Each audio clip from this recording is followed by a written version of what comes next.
What's going on, guys? Unknown Player here, and today we're going to be running up and discussing all the latest news and announcements, things you may have missed, and generally some things worth being aware of.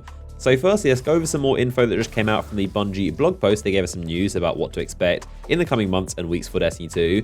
So now we know the early access and the beginning of the PC beta for Destiny 2 is August 28th, so they weren't lying, definitely the very end of the month. So again, that is the early access, so you need to pre-order to get into that version, which on the 28th. If you don't pre-order, the open beta opens up the next day on August 29th, and the beta ends on August 31st. So not very long. It is of course possible they may extend it by a couple of days, just like the console beta, but there you go. The beginning of the PC beta is August 28th.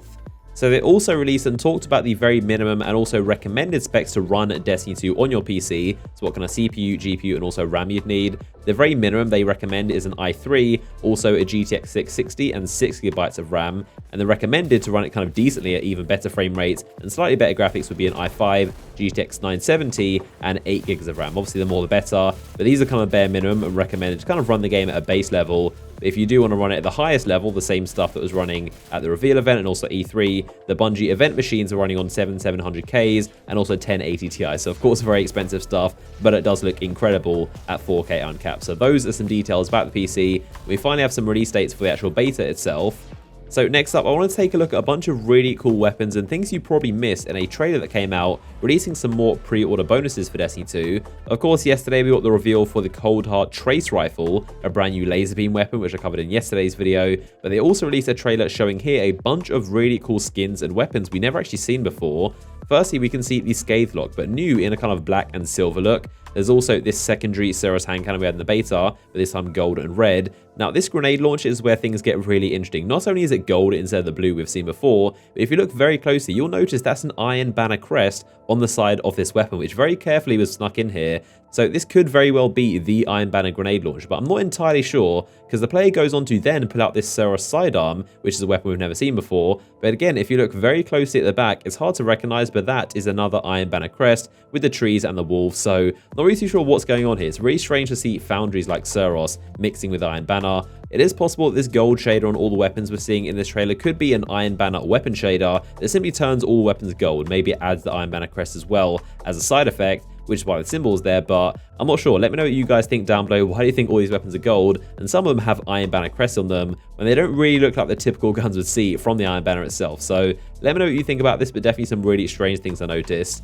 Now, the gold doesn't stop there. We have another weapon, which I'm sure you guys recognize as the Deathstalker 4AU. This was that solar auto rifle we had in the beta we got to play with in the energy slot. This from the Vice Foundry, and normally it's black and silver, but now it's got this incredible looking gold skin with these black sections, and this is definitely one of the best looking weapons we've seen so far. And another little detail is that the logo of Vice and also the magazine, which normally are green on this weapon, instead with the shader applied, it makes them all look orange. So it seems to be really cool how this shader transforms the entire gun from looking very old and battered to being all gold and shiny looking. Now, the next gold weapon is this SMG, while this Hunter Shade Steps a rocket launcher. So this SMG is also a weapon we haven't seen before. It's got completely holographic sights. We did see in the original trailer a scout rifle looking very similar, and this appears to be the SMG counterpart we can add to the list. So we also get to see this armor shader on a Warlock who's decked out in all purple and pink. We haven't seen much of armor shaders in Destiny 2, but something you may have noticed in the beta, I'm sure, is that there aren't any full armor shaders like in Destiny 1. Instead, each individual armor piece has a shader slot, so it seems like you can individually color pieces of gear to look as basically coordinated or uncoordinated as you want.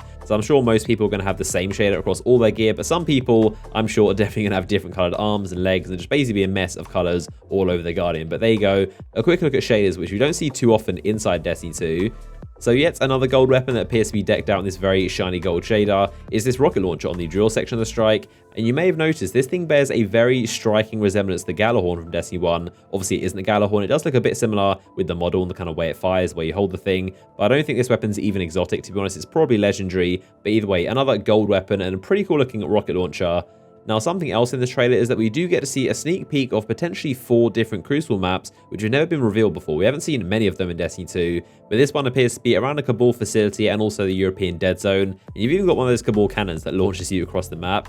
This one also seems to be in the European Dead Zone, but kind of more outside where the forest and trees are. You got this one, which is set on Titan, where you can see someone firing rockets at him, and he's on the edge where the ocean is. And then there's this one, which is hard to tell if it's an actual Crucible map. It could just be on patrol or somewhere in PvE, but this is definitely on the Moon Io. So quite a lot of things hidden inside this trailer that I want to point out. Obviously, the main thing was the kill tracker ghost, which I'm sure you guys knew about. It has the graphic and it tracks your kills and displays the PvP and also PvE kills on this little ghost shell. So pretty cool little thing you get from pre-ordering. This one's from Game and GameStop, I believe, in the US. Definitely getting confusing the amount of pre-order bonuses, but there you go. Want to point out some things that you probably didn't see inside the trailer. So I also want to talk about some more news that Bungie revealed in their latest blog post, some more info to keep in mind. So they said that this week is going to be the very last weekend to do Trials of Osiris in order to get your record book t-shirt. Of course, you can still do trials until I think the 11th of August, that's the very last weekend, but this is your last time to do it in order to get the t-shirt. And then next Tuesday kicks off the very last Iron Banner ever for Destiny 1. It's going to be the very last tournament, and they're returning it back to the very classic control mode, but for some reason they're keeping the inventory a secret, so they're not revealing what the weapons are for grabs and the armor. But for now, the inventory is a complete secret, so you have to wait and see. But that has some info about Trials and Iron Banner. Now, there's also a bunch of useful info about clans or groups. Essentially, if any of you are clan leaders, you may need to go onto Bungie.net and select the right option to upgrade your clan being ready for Destiny 2. It depends on if your clan is a very big one with a load of members or like a small group of friends. But if you are the leader of a clan or group on Bungie.net, make sure you go to the link in the description and select the right options. And make sure you don't lose them as they migrate into Destiny 2. So that has been a bunch of the latest news and info worth keeping in mind about Destiny and Destiny 2 moving forward, things to be aware of over the coming weeks. As always, if you enjoyed the video, a like rating would be much appreciated. Make sure you are subscribed for a bunch more Destiny 2 videos, and I'll see you guys in the next one.